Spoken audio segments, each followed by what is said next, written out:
Welcome to Mindset Lessons from the Field. I'm your host, Gina Kazaza. Before we get started, quick invite to join our free Substack community. We got monthly book club. We got articles to boost your mental fitness and resilience. We got a group chat going on because growth is easier when you're not doing it alone. So come on over and join that Substack community. Also, if this show hits home, please leave a rating, share it, follow us on Instagram, hit that subscribe button on YouTube. Thank you guys so much. Now, one more thing before we dive in, quick shout out to our sponsor. This episode is sponsored by Empowered Lit Literacy and Beyond. It's a 501c3 nonprofit bringing author visits and confident building programs to kids. Right now, only 30% of kids are reading at grade level. Gosh, that's a scary number. And confidence drops at the age of 7. Empowered Lit is changing that, but it takes partners like you. Literacy is the entry point. Confidence is the outcome. Learn how to support them in the show notes. Today's guest spent 20 years in the Navy SEAL teams, 13 of those as the highest level with 12 combat deployments. And he served as an assault team leader on the raid that killed Osama bin Laden. Today, he's the author of 10 Attitudes, a primer for developing a warrior spirit. He says the warrior spirit isn't just for operators because the real enemy isn't always across the battlefield. Sometimes it's inside your head. Ladies and gentlemen, I'm so excited to introduce you to Cory Zillig. Cory, thank you so much for being on the show. Thank you. I'm so excited to talk to you. This book is awesome. I don't know if you know this, but we started a book club here. And I just did announce the books that we're going to be talking about each month. But I definitely want to add your book to this list because it sounds awesome. And I really want to dig into it in terms of I like the fact that many guests have talked about on the show how it's a mental game. Life is a mental game, right? And that sometimes can be your greatest enemy. And I want to get into the book further later in the middle of the episode to talk about different chapters and what inspired each chapter and things like that and how it helps us as readers. But I do have to start from the beginning in terms of why the SEALs. Did you know you wanted to become a Navy SEAL? What was the defining moment that you knew for you? Let's start there. Well, really, I didn't have any aspirations to join the military or be a SEAL or anything like that in my childhood or even as a young man. I really kind of joined on a whim. I had a kind of a series of unfortunate events happen to me. It's just a bad year. My best friend had killed himself. I was having a hard time dealing with it. And then, life started kind of crumbling down around me. I was working for my father at the time when he wanted me to take on more responsibilities. That was the point where I was kind of do I want to do this for the rest of my life? Do I want to work for him for the rest of my life? Really, I kind of felt this, and I write about this in the book. I kind of felt this weight of this life of devoid of purpose and devoid of goals and devoid of meaning, way down on me all at once. And so I just decided that I wasn't going to live that way. And so I walked into the recruiters and joined up. I had every intention of joining the Army first, and the Navy recruiter got me and showed me a video on the SEAL teams. And I said, sign me up. And the rest is history. So how old were you when you decided to go this route? I was 20 years old. Okay.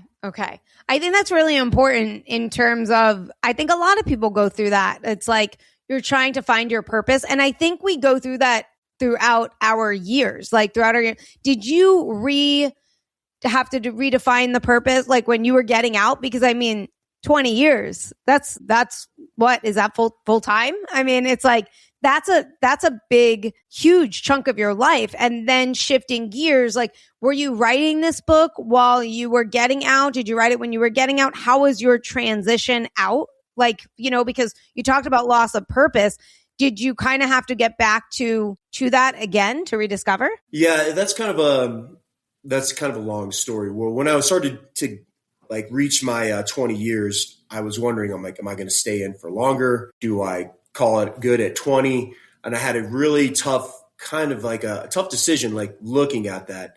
And I started to realize that, that I was addicted to the job and I couldn't really break away from it in the way that I thought I could. Plus it was an interesting time. It was 2016 into 2017. The wars were in Iraq and Afghanistan, and then the other small wars that were fizzling around. They all started kind of dying down a little bit. And, all things battlefield started transitioning to all things garrison. I wasn't adjusting to that well, right? And so I asked myself, do I want to spend my 40s continuing down this path, or do I want to try something new? Do I want to write a new chapter in my life? So I decided that I'd retire, right? And I thought I'd be okay with that decision, and it was a tough one. Like I said, I was addicted to the job, and I didn't realize it at the time. And when I finally did, I was kind of in a bad way. I was in a bad kind of like mental state, if you will. And so I was working for the Air Force Research Lab at the time. And this is probably like 5 years after my retirement. And I was working their strategy division, right? Their strategy creation division and XPT. And I asked myself, I was like, well, here I am advising on new strategies for the divisions within RH and in the lab, but I haven't really done my own strategy. I haven't really crafted my own, right? Like, how am I going to really look at my life and see where I want to be in 5 years? And that was kind of like the problem, where I wasn't looking at where I wanted to go. When I joined the SEAL teams, I had like, it was a specific direction, right? Hey, you're going to go be a SEAL. Then once you achieve that, then you have the next goal, the next goal, the next goal. And it's not hard to grab those goals, because they're just right in front of you. And it just makes sense because you're on that path. I was kind of out in the civilian world wandering, not knowing where I wanted to go. And when I decided to write my own kind of strategy, I realized that I didn't want to do any of the things that I was doing currently. What I wanted to do was write. I was gravitating more to like creative stuff. I was writing a lot. Like, I had started a writing club with a bunch of former vets, SEAL team guys. And so I had the goal of like, I want to be a published author in 5 years, right? So why not? Like, just set the goal and like, let's make it happen. So that's what I did. But I didn't really want to write nonfiction. I loved writing like just stories, like fiction stories. I liked sci-fi. I liked military thriller type stuff. And so I started gravitating towards that, writing more. And I realized, okay, well, how hard can it be to write a book? And when I started digging into it, I realized that it's actually really freaking hard. And so my goal I had really strong aspirations, right, of achieving my goal within a certain amount of time. And I got a lot of setbacks. But it was because I realized, I was like, well, you thought you were a little bit better than you were, and you got to really learn how to write, in a more rounded way. I wasn't a good writer at that point in time. So a lot of that time that I was writing was spent learning how to be a writer, right? I didn't just say, okay, all of a sudden I'm fresh out of college with a creative writing degree. I said, no, I'm going to figure this out on my own. So when I did that, I had a little bit of a setback, but at the same time, it worked out. Like I said, I had a goal of being a published author in 5 years. Although I didn't hit that with a fiction book, I hit it with this nonfiction book, 10 Attitudes. And I kind of wrote about that in my Substack article, like how that transitioned, how that worked out, where I started with fiction, wanted to basically become more rounded, started writing in nonfiction, saying, well, hey, you're not going to become truly good if you don't learn other disciplines. It really was a good thing, because it unlocked a lot of things that I was ruminating on, that like all these things about my career and about just the fact of just being a warrior and what that life was like for 20 years and what I'm going to do now, what I'm going to do afterwards. And when I wrote it initially for guys wanting to get into special operations. That was like my target, right? I was like, I want to serve those guys that want to do what I did. And when I wrote about that, I realized that, it landed really well with a lot of the other warriors that I put it in front of. Guys said, hey, this is great. I sent it to my literary agent who was shopping around my fiction novel. And within, he thought it was great. Within a couple of weeks, I had a book deal. But of course, the publishing world doesn't really want to sell books with an audience of like maybe 5,000 people. And at any given time, there's maybe like 5,000 kids that want to go into special operations. And so I had to really figure out what I was going to do with that book to make it more mass market, to basically not just mass market, but who am I really going to serve? What was my goal, right? What was my goal in writing this book? And really what I wanted to do was create more warriors, create more people who had that warrior mindset, had that warrior spirit. And so in doing that, when I tackled that task, I just decided, okay, well, how am I going to relate to the masses? And when I say the masses, I mean like everybody. And during my career, I kind of I don't know, special operations, you can isolate yourself. Like everything is happening so fast that you kind of stay within your circle. I never really had too many friends outside of work. when I was in the military. And that was that was a mistake on my part, because obviously there's a grand world out there, but it was just hard to relate, right? It was hard to relate. So in that kind of thought exercise, like, how am I going to really relate to everyone when I haven't done it when I was in the military? That exercise was really good. It made me really understand what I was going through post-military, and hopefully it resonates with everyone else that reads the book. How did you do your research in terms of connecting with civilians? Research and with connecting with somebody, that's a great question, right? Really, a lot of it kind of comes down to like how I viewed professional warriors and people who just have a warrior spirit. Because at the end of the day, I'm just a guy just like everybody else, like, so when I talk about like relating to the civilian world, I'm not separate. I'm part of the whole, right? I'm part of everybody on this earth. And so really I had to think about, okay, what about me aside from my warrior life, aside from my time as a professional warrior? What was life like for me, not just before I joined the military and after I left, but during it, right? Because I wasn't some, as much as we put special operations guys on a pedestal, I wasn't some hero with a cape or friggin' body armor. I was just some guy that could have got caught by a bullet, got blown up by an IED, died in a helicopter crash. There's a myriad of ways that I could have, bit the dust. It's not like we're invincible. We're just human like everybody else. We're just, so I had to really dive into what it was really like to be human, right? And that's kind of how I related to the masses, if you will, or civilian world, because I'm a civilian right now. I'm no longer a professional warrior, so I had to really look deep inside. And that's most of my research came from that. 10 Attitudes is it's not a science. If you're looking for a system and a scientific way of changing your method, like your mindset, this is not really the book for you. This book talks about developing a warrior spirit, right? I do talk about mindsets in there, and how they differ from attitudes. Having talk about that warrior spirit. Talk about that. What does that mean for you? And what are we going to get out of it?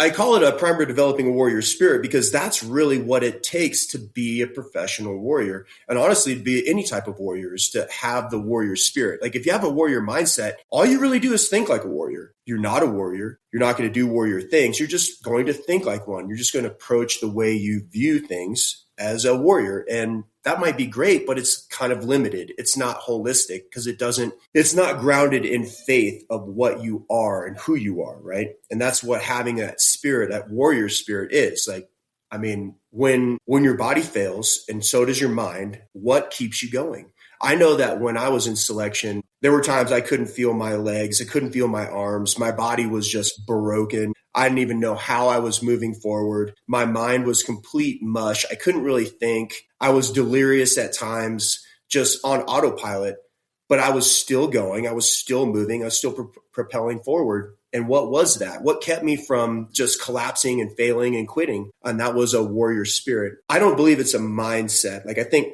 a mindset is a way that you perceive things, right? Like, it's a way that you approach things. But a spirit is like how you are, right? Like, that's what you are. You got to believe it. And that's one of the things I write about in the book, is that in order to be a warrior, you have to believe you are one. You can't just start thinking like one or acting like one. You have to believe it down deep into your soul. And that's how, like, if you're going to make it through selection, if you're going to choose that path and become a professional warrior, and you're going to land in whatever selection course that you land in whatever service, you're going to have to ask yourself, like, do you really want this? Am I really going to be this? And if you haven't asked yourself those questions, you're doomed to failure. You have to ask those questions before you enter, and then you have to wholeheartedly believe that that's what you are and that's what you're going to be. It's the same thing when I decided that I was going to write, right? I wasn't trying to be a writer, which was funny, as I write about this in the books. My son was asking me one time, I was at my computer writing, and he was like, "Hey, Dad, what are you doing?" I say, "Well, I'm writing. I'm trying to be a writer." And he looked at me for a little while, and he goes, "Well, you are a writer." And he reminded me of my own lesson, is like, if in order to be something, you have to believe you are that thing first. And all the evidence he needed was just in my actions, in my attitude, and the way I approach things. He saw me doing what I wanted to be. And so therefore, that's what I was. And it was so simple. It was like, well, yeah, of course. Thanks, Mervyn. I mean, I don't know. I know I kind of danced around a little bit, and hopefully I answered your question about you did. You spirit. You said so many amazing things. In the beginning earlier, you mentioned like the path of life, right? And how, going to be a Navy SEAL and being a Navy SEAL and, it's linear pretty much. It's all laid out for you, right? It's like on the way to go. And sometimes a lot of 9-to-5s are like that. It's like, this is a linear path to get here, to move up and all that stuff. And I'm an entrepreneur and I have so many different things going on. And I totally can relate to the fact that, I always say sometimes I'm like, can someone just tell me what to do that's going to lead to here, that's going to get me to here, right? But it just doesn't work like that. Like it literally doesn't work like that. And you have to try many different things. And I actually am trying this new thing for my children's books, like to sell more books. And I'm like, I've been at this for 3 years and there are certain things that hit where I sell, like it's speaking events, like 100%. That's where I'm getting my book sales, right? Versus outside of that, right? But I want to know, like, how do you keep going as you are, I guess too, it's that warrior spirit, right? But like that keeps you going when you feel like you don't know what you're doing. You don't know where to go, right? And by the way, what works for this person might not work for you, right? Because again, this is not a normal path. So what do you have for like those that are in that kind of entrepreneurial world, or even someone that's like, aside from the 9-to-5 I want to try something. I want to write. I want to try and write. And I always tell people when people ask me about writing, I think that's the easiest part. I think the marketing part is the hardest part, but that's my opinion where someone might find it a little different. So I want to know, like, especially for those that want to make more money in a different area and go, or have a little side gig and things like that, when things aren't linear, how do you keep on going and not get so frustrated and stay on the path? Staying on the path is difficult because there's a host of forces that are going to try to pull you away. But let's go back to what you were saying about maybe a person does not know where they're going, right? They're kind of in this aimless state where they're just wandering and they're looking for a direction. They haven't found it. A lot of that is just based on, in my personal experience, is just doubt and insecurity, right? Like that's why all these myriad choices exist and you haven't picked one, because you're not resolute. You haven't really anchored yourself in one direction and said, you know what? I believe that this is the right thing for me, right? I'm going to move in this direction and just not stop. Until I reach my goal. There's a lot of times when you have so many courses of action in front of you that indecision can start to plague you because you analyze, you look, you think about opportunity costs. If I go this way, well, what am I going to miss out if I go, on the other hand? So a lot of it is just believing in yourself, believing in your decision, and just picking something and going with it. Because you're never going to know how it works out unless you start doing it, unless you start taking action, right? And when it comes to that action, like that's why when I talk about a warrior spirit, part of it is how do I relate to what I quote unquote the masses? And I keep using air quote because I kind of don't like saying that, because we're all in this together. And so how do I relate to people outside the professional warrior world?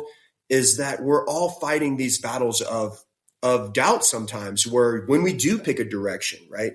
When we say, well, this is where I'm going to go, instantly there's a dialogue about something that you either are going to miss out on, or you're not capable, or this isn't the right thing. The moment you hit a setback, or the moment it gets a little hard and frustrating, like last night I was setting up ads and I'm like, I'm going to do it.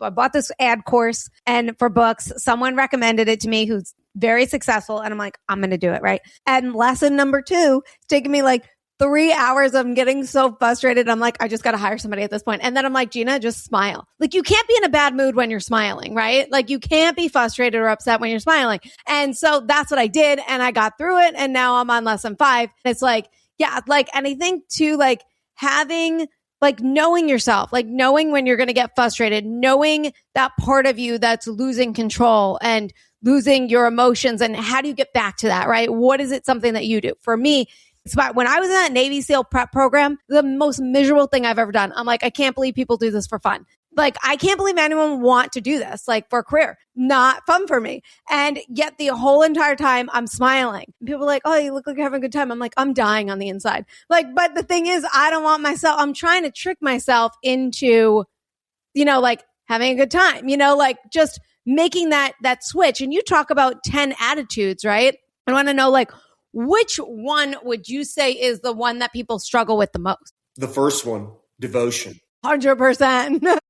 So that's why when I was writing all these different attitudes, that one was the first on the list. And I say in the book that they're not in any hierarchical order, and they're not. But at the same time, if you don't have devotion, right, to whatever direction you're going, whatever goal you have, whatever cause or purpose, if you're not devoted in that, I mean, fully, completely, you're going to struggle. You're going to have problems. I talk in the book in Devotion about sacrifice, right? And really, I talk about, I relate it to a warrior philosophy of keeping death constantly in mind, right? So for a professional warrior, that is a constant, right? We live and die by the sword. It's our universal truth. And so if you enter that profession, you're either going to, possibly die, and it's in the course of your performing your duties, or you're going to kill other people, because that's what it's about. That's what you're doing. That's why you chose that path. If you're not thinking about not just your own death, right, but the consequences of all of your actions, then you're having a problem, right? Like, you need to think about the sacrifice, the weight of the sacrifice that you're putting up, that you're devoting towards this direction. The Apostle Paul calls it a living sacrifice, right? So it's not just death, right? So what's easy? Dying is easy, right? So once you die, it's over, right? You move on to the next. Who knows what happens to you? And hopefully it works out well for you. But at the end of the day, like, everyone else here on this earth that's living is going to be left holding the bag. So for your time's over. But when you're here on the earth and you're living, that's the sacrifice I'm talking about. It's a living sacrifice. It can be almost worse than death, because each day that you struggle through all these problems, it's harder and harder and harder. Like, how bad do you want it? Do you want it enough to die for it? Great. But do you want it enough to sacrifice your life for it?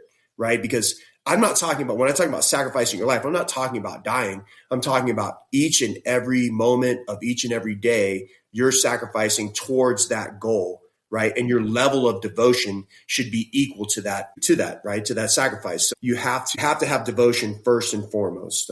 If you don't have that, then, you're non-committal, and you're just basically placating the doubt inside you that you're not capable of making that type of commitment. I literally just had this conversation with my cousin. I was in New York for business, and she lives there, and we were talking about sacrifice and stuff. And I'm like, obviously everybody makes sacrifices throughout their life. You make sacrifices in ways that you don't realize.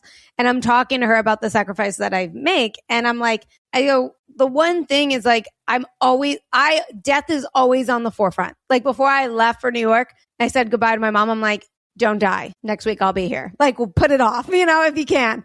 But like, she's in good health. But I always say that. And it's just so funny, because I'm like, why do you put death, like, why do you talk about it so much? And I go, because it's always going to happen. And it reminds me to live.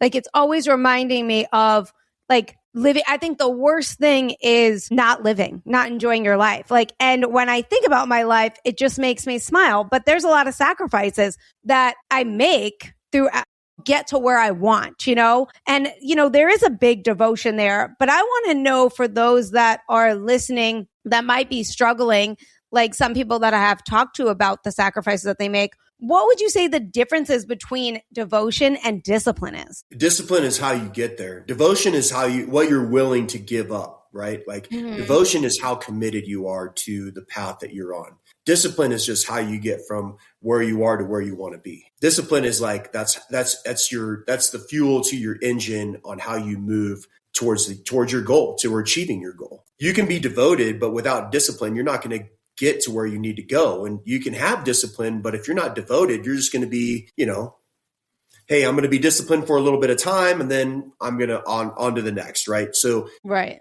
The reason why I talk about death is that you're saying it reminds you how to live, but also reminds you how to live, right? So it's not really about reminding yourself to enjoy life, but it's also reminding yourself, like, how are you going to live? How are you going to be remembered, right? What will your children say about you? And if people don't have children, what are their parents, their brothers, their friends? What's the world going to say about them once they're gone? Are they going to say, yeah, that person really wasn't, they were kind of inconsequential, whatever?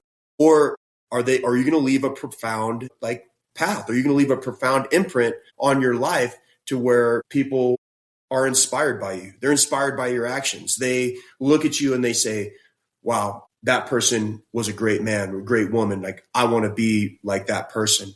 It reminds you how to live, not just about living. And as far as having the discipline, once you're devoted to your cause, once you have that level of devotion, discipline actually comes easy. Mm-hmm. It's not really something that's difficult, because once you've decided in your heart that you are committed 100%, that you would throw yourself off a bridge, in front of a speeding train, anything, you would live in misery for every moment of your existence to achieve this goal. Discipline is really not that hard to achieve. That's a very good point. I want to circle back to chapter 1 with emotions. Now, talk to us with your book. Like, is it a book where you're reading it and you're giving steps? Like, as a reader, I'm able to understand stuff to take action. Like, is your book like more of I'm curious, like an action, like where it has actionable steps for you or something like that? Yeah. Like whether it's formulaic, where you can say, hey, if you do X, then Y. Hey, my experience is that nothing in life is that formulaic and that easy. As much as we could follow a system, and maybe it's just me not being although I am process orientated, sometimes I am less process orientated and just into the energy and the feel of things, right?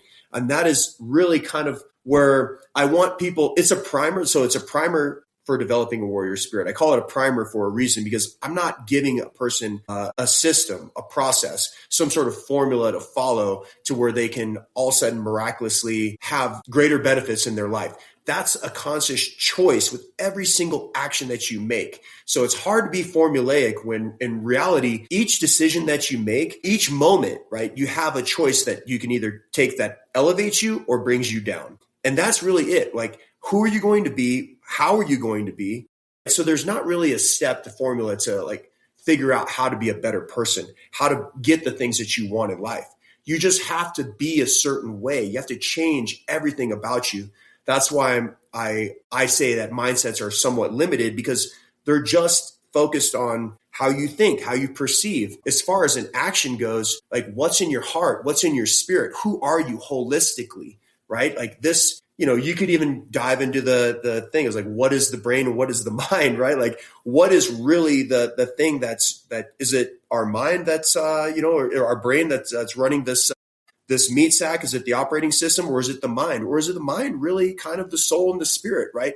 That's why I wanted to really focus on a warrior spirit and not a warrior mindset, because in reality, it's the soul, it's the spirit that propels you and drives you to do certain things. Like I said, when your mind gets when you're on autopilot and you're just a zombie, your mind's mush, you can't think anymore, you can't think clearly, something has to propel you, and that's your spirit. So for people who are looking for a formulaic system in my book, they're not really going to find it. I do throw out like, hey, here's some tips that you can do, right? Here's things that you can do to be more trustworthy. Here's things that you can do to start like cultivating more devotion in your life, to be more committed. Here's some things that you can do to be disciplined. And I'm going to cut you off. When you talk about emotion, though, is it like controlling those emotions? Is it like understanding those emotions? What is that chapter more about? Because we talked about people struggle with, you would say that emotion is one. So dive a little bit into that chapter. What are they getting out of that? I guess I want to challenge you and say, well, what really is emotion? Is emotion is it like chemical dumps that are happening in your brain that make you, that pull you off the track to where you need to be? Or are they an essential ingredient, right, to help you feel the moment in that, like in the energy that you're in? Or are they a culmination of both, right? Are they yin and yang? Are they light and dark? Can they work for you or can they work against you? I think the choice is all of the above. Emotions can derail you, right? But they can also help you feel what's going on in the moment. They can help you connect. But if you let the emotions drive you and rule you, then you're losing something called self-command. And that's something that's what discipline gets you, right? Discipline gets you the freedom of self-command. that you are in charge of your life and no one else, right? Like you're not a slave to your brain. You're not a slave to your emotions. You can feel your emotions. You can connect with them and connect with a situation or people, but you're not going to be ruled by them. And that's where, like, I believe in the chapter of discipline, I talk about freedom of self-command, to where you can not necessarily rule over your emotions, but live with them and understand how they may affect you and how they may not affect you. It's kind of interesting. Like, so I begin with devotion, I go into discipline, and the next one I have is discernment. And discernment is a very crucial attitude, because that's where you start to realize, am I going off the rails? Am I losing self-command? When you have discernment, you can start to recognize those things, and you can realize that, hey, maybe I'm being ruled by emotion. And then also you can think, like, maybe I'm not feeling enough. Maybe I'm approaching this whole situation like a zombie, like a robot, and not really feeling. And that's really what the situation calls for in order to get, to solve the problem that I'm looking to solve or get the result that I'm trying to get. So emotions are kind of a tricky thing, to where you can either be ruled by them, or you can rule them, or you can just live with them and understand that they're a part of your life, but you will not be ruled and over like a slave to them. We're going to stop right here, as we're going to give a shout out to one of our other sponsors, Fear Emoji. Quick question for you. When was the last time you gave someone a gift that actually meant something? Not another candle or another box of chocolates, a gift where every time they see it, they think of you. That's Fear Emoji. Plushies with personality. It's saying, I got this for you because you're loved, or I got this for you because you make me laugh. You're my giggles. You're my Lulu. They are soft, they're comforting, and a daily reminder that that person matters. With Valentine's Day coming up, Lulu is the perfect gift, mini or pillow size. And yes, the pillow size is as comfortable as it sounds. It's my favorite. So go on over in the show notes and find a sphere emoji that matches your vibe, or just go to sphereemoji.com. Now back to our show. With each chapter, I'm curious in terms of how did you, and I get this question a lot when I speak at schools all the time. Actually, just went to a school last week and yesterday, and they asked me some questions in terms of, right, like how I put certain things in the book. And I go, well, I lived it. Like, yes, it's a children's book. It's an alien as the main character. But every single lesson that this alien goes through is based off of my own experience. So when I was writing the book, it kind of it flew out of me because of that experience. Throughout each one, like we got emotions, we got discernment, each thing, that devotion, like how did you get to the point where this was important? Like, were there lessons in your life for each chapter that created that chapter? Does that make sense? Yeah. When I initially wrote my first draft, like I said, I focus it purely on people wanting to take the direction that I took in life. There wasn't a whole lot of stories of my personal life or personal experience in there. And that was kind of the wrong approach, right? So as I started reading it had good content. It just didn't hit well.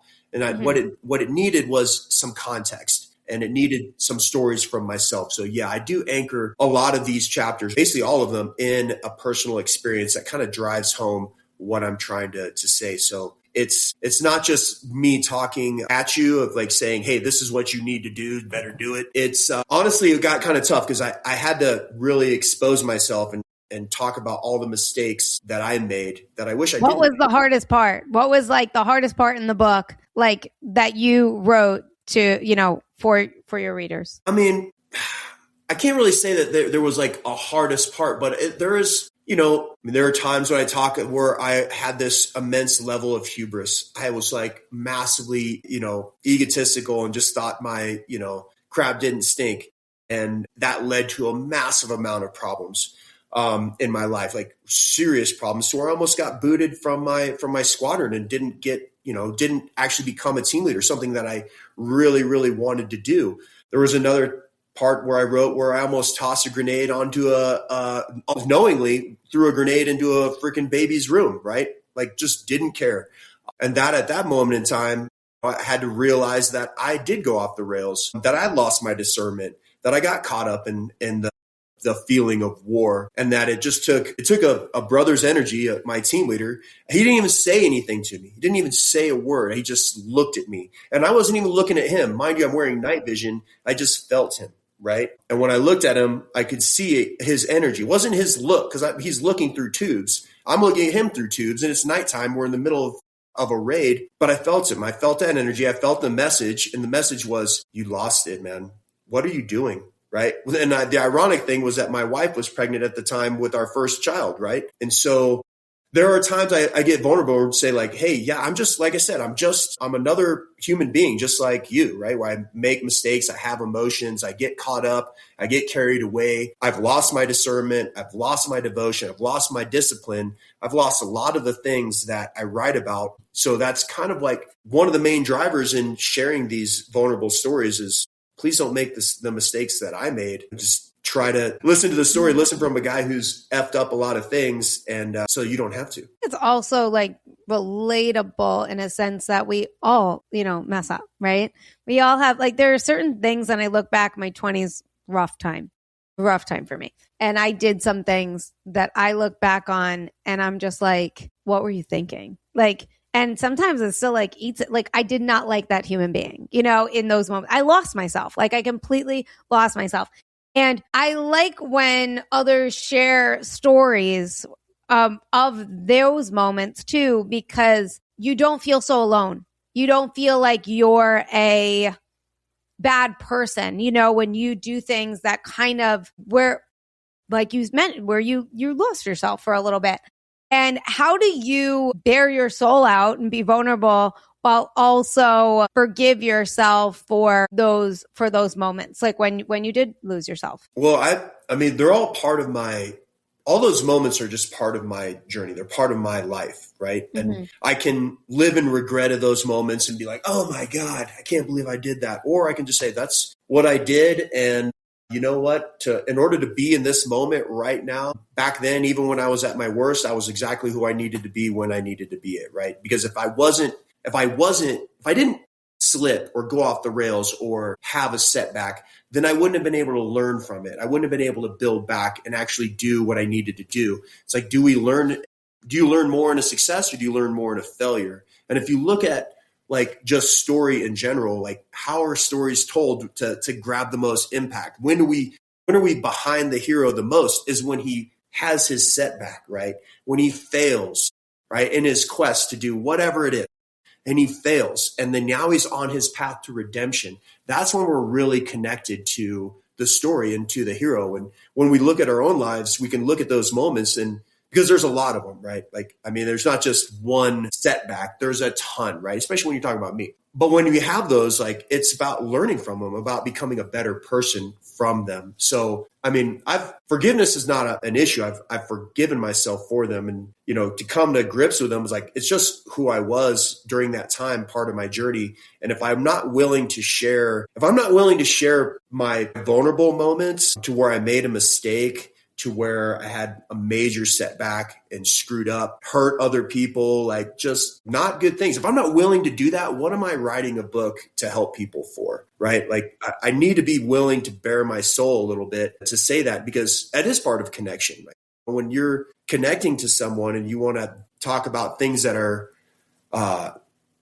plaguing you, you want to know that it's relatable, right? That the person you're speaking to can understand what you're going through, right? Like, that they've also failed. And anybody who says they're infallible and never made a mistake is a broad-faced liar, Yes. And it makes me want to read it more, in a sense that it's so raw, it's so real, it's so vulnerable, because, whether we think it or not, like, we love characters that have flaws, because humans are flaws, right? Like, we have flaws, and it allows us to see ourselves. And sometimes the world can feel very lonely. And yet when you connect, especially, I feel like, especially in this digital age, it can feel a little bit more lonely because people aren't bearing their failures online, right? They're not showing that. They're showing them smiling, getting an award, right? They're showing the photo of them at the top of the mountain, right? After that hike. They're not showing that struggle along the way, right?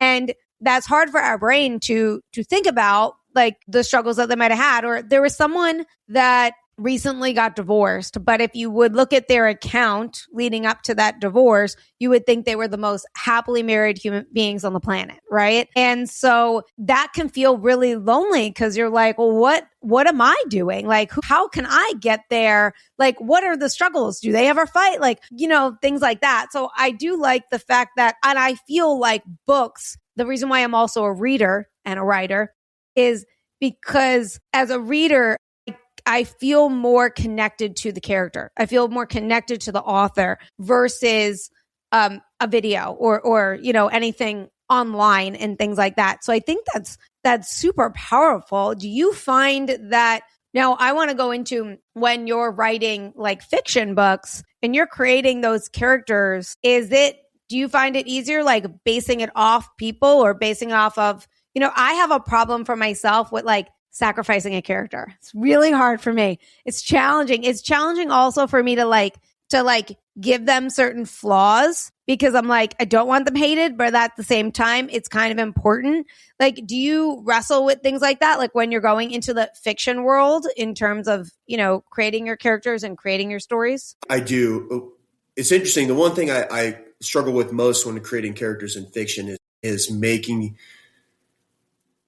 them different, right? Different, not just in the way I think, but in different from each other. Because I don't know, I like characters a certain way. I like strong characters, like warrior characters, like people who I have a hard time writing like some really like just conniving shysters. It's tough because I don't like the people that I'm like trying to be them as you're writing, and you're like, God, this feels slimy. You got to put on this jacket of the slimy character that you're writing about. And sometimes I struggle with that in fiction where I'm like just writing characters where they are different, but it's, I have to do it because life's not full of everybody who's the same. Although we do share a lot of virtues, or I should say we value the same virtues, right? To where if you're going to write a character and you want that character to be liked, you have to put out, you have to give that character virtues that people share, right? Where that they are like, okay, yeah, I can get behind this guy. But you also need villains, right? And so those villains, they can share some of those same virtues because sometimes the villain has to be a little bit likable, just a tiny little bit. But they're also the villains. So they're evil, they're slimy, they're conniving, they're all these things where when you have to slip on that jacket and be them for the moment when you're writing, sometimes that's difficult for me. Then just getting the right voice, right? Because I know that when I was writing my my novel and some of my first drafts, my characters all sounded the same, right? They all had the same voice, the same type of presence on the page. And that was a thing I had to go back and remedy and fix. So no, but that's why I love writing, because it's a continuous struggle of improvement, right? And I guess it kind of goes back to what you were talking about, the people not willing to share their failures, right? I write about in the book of the attitude of high standards, right? And for professional warriors, it's the norm, right? You go after the highest thing all the time. You try to be your highest and best all the time. If you all of a sudden find out that there's a new mountain to climb, you're on it, right? But when you take that path is never easy, right? So it's not like you're just ascending the mountain and getting to where you need to be. It's just a series of this, right? And sometimes you may stay down here for a little bit until you can figure out how to get a little bit higher. There's so many, and that's why I also write about have an attitude of forgiveness right afterwards. Because if you're holding yourself to these standards, right, you're going to fail, right? And not being willing to share your own failures is, I don't know. I don't even really want to get on like what that is. It's just like, it's a good thing to share those failures. You can relate to people. And in doing that, you can learn off of people. Iron sharpens on iron, just like people sharpen on people, right? Like we need to be able to share and connect to learn, but we also have to be able to look at ourselves. And if we're achieving something, we're going after something great, right? So if you're having a level of devotion to something that is so great, it's almost unobtainable, right? You're getting there. You have really high standards. If you have an expectation of that there's not going to be any failure, you're going to be disappointed, right? So failure is part of life. And it's part of life, not just because, we do hard things, just because hey, hard things aren't free. Nothing in life is free. Everything has a price, right? And failure usually is that tender that you have to pay to get to where you need to go. Sometimes it's repeated. Sometimes you get lucky. But you just have to have that willingness to fail in order to get where you want to go. Yeah. And I think also like being embarrassed, because sometimes failure can be just like you're just falling on your face in front of a lot of people, or maybe it's just for yourself, but sometimes, especially for me, it's like one of the things I talk about when I when I speak with kids, because I know they're struggling in school. They're learning something new all the time, right? And it can be challenging and it can be really hard. And that was me. Like I was in the nurse's office every single day from kindergarten to fifth grade because I hated school so much because it was so hard for me. And I was in summer school every single year until ninth grade. I was in remedial classes when all my other friends were like taking special electives. I had to be in like reading help and writing help and all this other stuff. My parents like celebrated me getting a 65 because that's how much I like struggled, in school. But the kids' eyes like light up when they hear that and I hated reading. Now I read like a book a week, if more.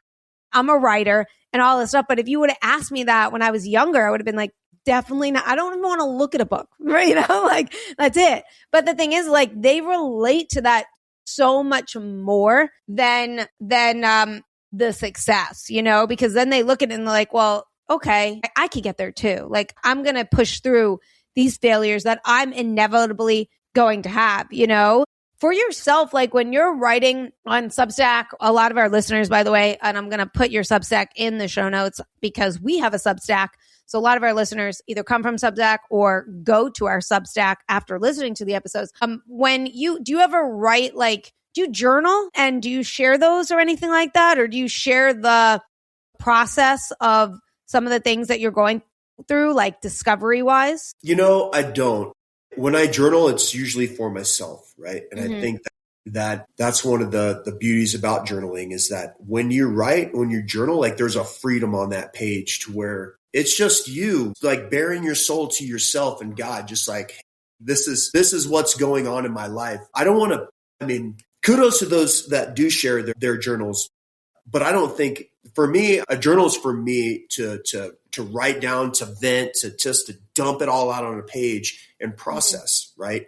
Because sometimes what gets dumped out on the page is not reality because it's just back to emotion. It's what I'm feeling, right? It's what I'm feeling in that moment, right? And I may be frustrated. I may be pent up. I may have all these things that are wrong, but it's not exactly the reality of the situation.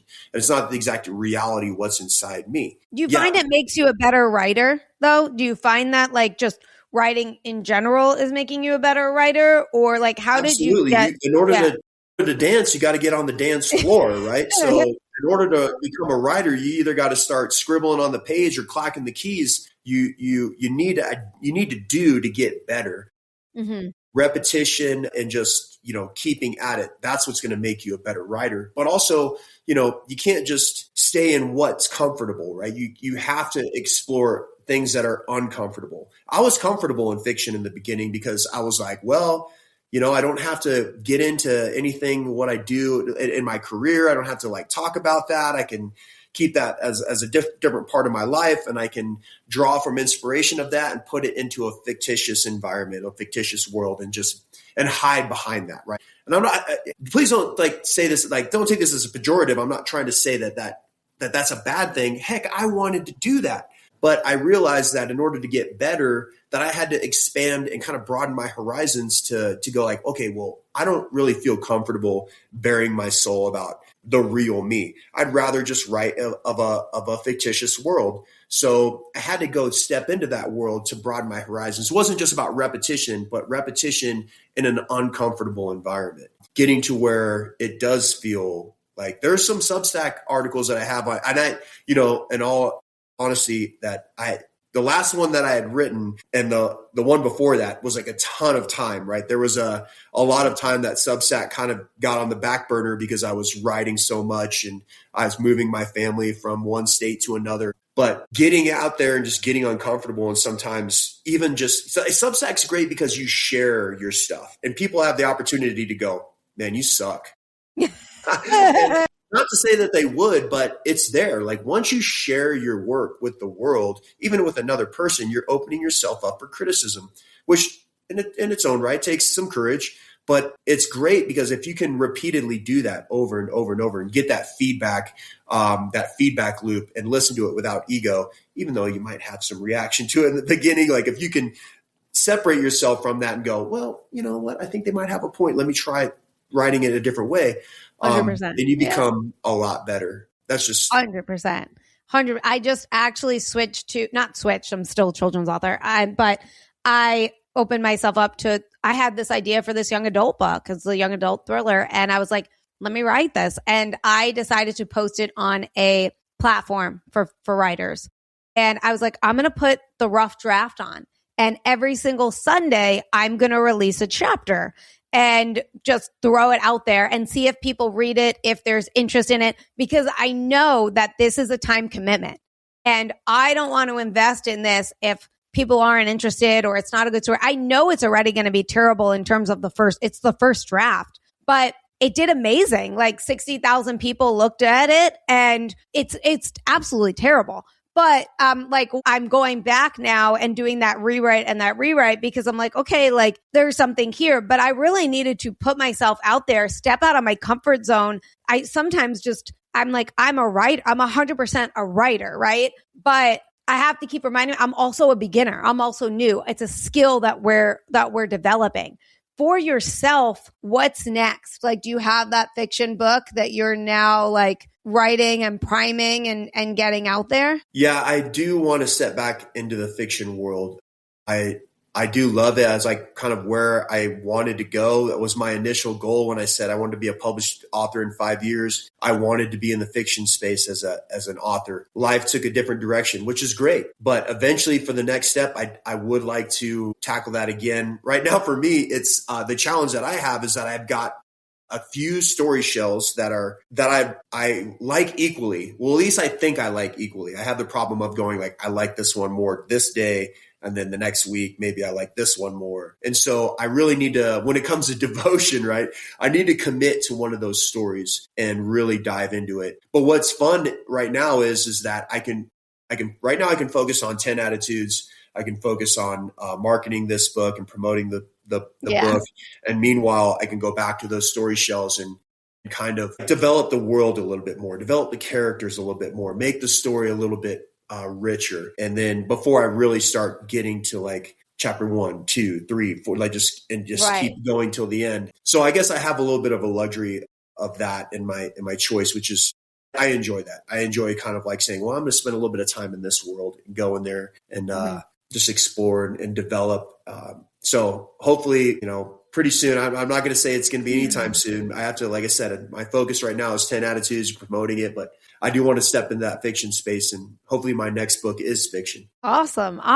What do you have for us, for our listeners, that we could do on an everyday basis to strengthen our mental fitness to tackle those everyday challenges that come our way? Really just believe in yourself. Believe in the spirit, the soul that was put inside you. Like sometimes I had wondered why God made me this way. Why did God put me on this path? Why was I created this way? And the beauty about it is he just set me on a path, and every choice that I could make, I could step away from that path at any given time. And so if they're facing struggles, it's just part of the journey. It's part of the game. Play the game. Believe in yourself. Don't be sitting on the sidelines and decide that you're going to be a spectator to your own life, right? Or to like actively participate. Believe in yourself that you can do it. That's what having a warrior spirit is all about. It's knowing that there are forces out there that live inside your heart, your soul, your mind that want to pull you down. They want to bring you to a way. Their whole goal is your destruction, your desolation. They don't want you to be the highest version of yourself. So be confident. Know that like there's a warrior spirit inside you that you could cultivate, fight these things, go to battle, and continually fight for what is best in your life, the highest and possible version of yourself that you could possibly be. Hopefully they choose that. And it's not so much as analyzing it and thinking about it in the term of a mindset, but holistically, like how are you going to approach it holistically, not just with your mind, but with your heart, right?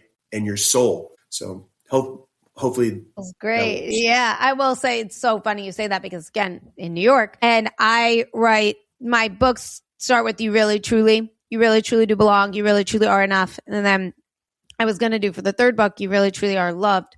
And my 8-year-old cousin was like, Gina, you know what you should do? I'm like, what? And she was like, you really truly do believe.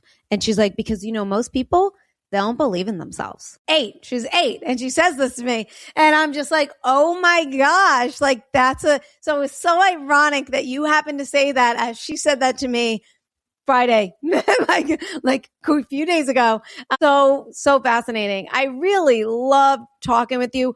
Really excited to pick up your book and dive into it. I think it sounds amazing and fantastic and right up our alley. So I'm going to link it in the show notes as well so people can take a look at it. We'll throw it in book club as well so we can really dive deeper into it. And thanks again for being on the show. I really appreciate having you. Thank you, Gina. Thanks for inviting me, and I had a great time. Thank you very much. Of course. And for everyone who's listening, like, share, comment, subscribe. Jump over to our Substack. Check out Cory's, which is in the show notes. And if you haven't joined book club, come on over to the Substack to join book club completely free. And thank you guys so much. I will see you all next Wednesday.